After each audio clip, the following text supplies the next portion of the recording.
got a Fender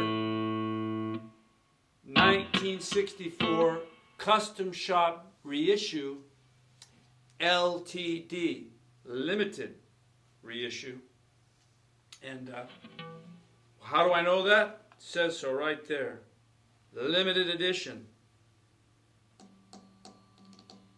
This is actually, I borrowed this from the guitar shop in Laguna Beach. This is the NAMM show sample. So salesmen and companies from around the world, when they go to these big trade shows, they look at the sample guitars and they order if they like what they see. And this happens to be the very one that a lot of companies were ordering their models from, or their guitars, or their inventory. Firstly, I'd like to say, what is a reissue? It's a recreation of a model from another era, right? And look at it, it's all been made into a relic. They call this a relic when they distress it, make it look like it's from that era. They've worn away all this. I don't have to worry about banging it up, it's already been done. Sounds silly, but popular. How did that get started? I think Fender was interested in sponsoring a Rolling Stones tour, and Keith Richards didn't want to take any brand new guitars on the road. So Fender said, well, we can do something about that. We can make the guitars look like they're not brand new. And I think that's how all this Relic stuff got started. Look at that. The machine heads are even, rusty and oxidized, and, there's your Fender custom shop logo right there. Proof that it was made by hand in the United States, in Corona, California.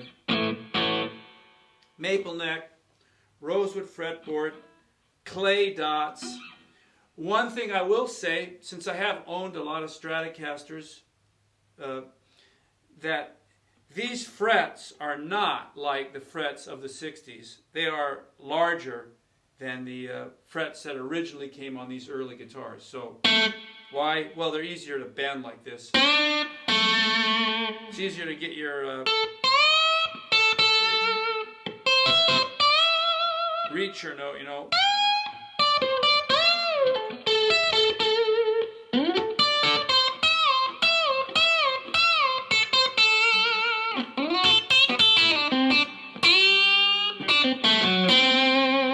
Very easy to bend the notes. Very easy to make it go out of tune.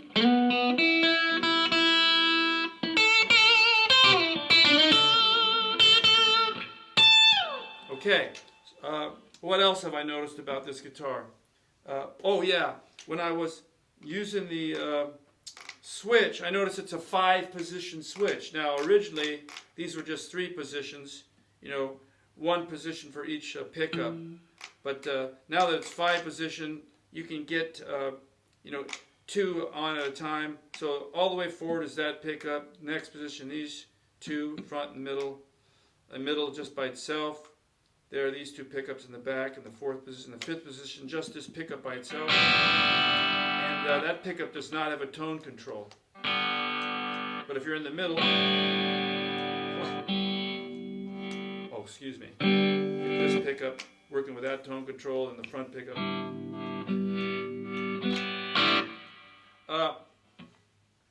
Hendrix used to move that switch in between the pickups and find the spot in the middle to get these to come on together, and then later on they put the notch in there so you could flick right to it. This pickguard, mint green, 3-ply, 3 layers. It's got a black pinstripe around there in the middle layer. Synchronized bridge. I didn't bring a whammy bar for it. I'm hoping all you people know how whammy bars work.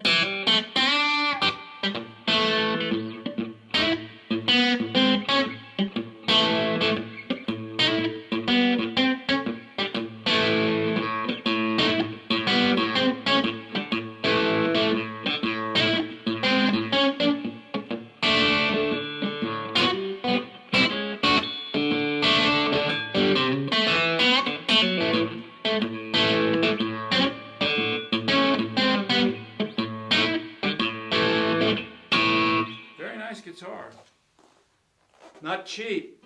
These are over and above $4 grand, 4,000 and up, handmade by Luther at the Fender factory. Somebody asked me if you had to have a guitar or guitars and you were limited just a few, what would you like? Well, since I play jazz and rock, and when I'm at home sitting around on the couch just playing on my own, I prefer some sort of acoustic or jazz guitar as a preference to you know, the aesthetics of playing a guitar. But when I'm out playing in the studio, doing sessions, or I'm working with rock groups or blues bands or whatever, nothing beats the Stratocaster for versatility. The only competition that this guitar might have, as far as Fender is concerned, might be the Telecaster, which is made by Fender as well. So there you have it. In that order. I prefer the Strat just purely and simply because of the versatility. And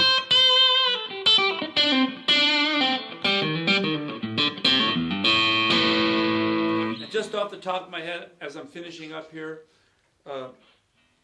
Jimi Hendrix, Stevie Ray Vaughan, Eric Clapton, Buddy Guy, Dave Gilmour from Pink Floyd, Robin Trower. I mean, all these guys played a Stratocaster, earned a living as musicians using Stratocasters like this.